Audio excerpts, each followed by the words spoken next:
राम राम नमस्कार। हम किरण उपाध्याय आज बहुत सुंदर एगो गंगा जी के गीत गावतानी। सुनी सबे रउरा सबके पसंद आई तो रउरा सब लाइक सब्सक्राइब जरूर करब, सबे कमेंट करब। सब पत्थर फोरी गंगा निकलेली, सिर सखुआ तूरी देली, सिर सखुआ तूरी देली हो।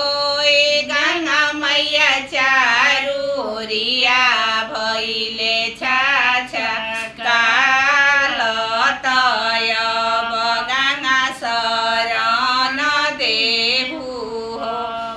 गंगा मैया चारूरिया भैले छाछा काल तयब गंगा शरण देहु।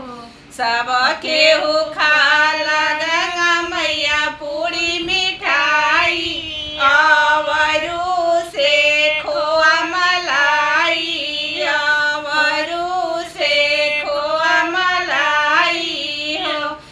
गंगा मैया राउर सेवा का फाके मुठी बाल तयब गंगा शरण देहु हो। गंगा मैया राउर सेवा का फाके मुठी बाल तयब गंगा शरण सब केहू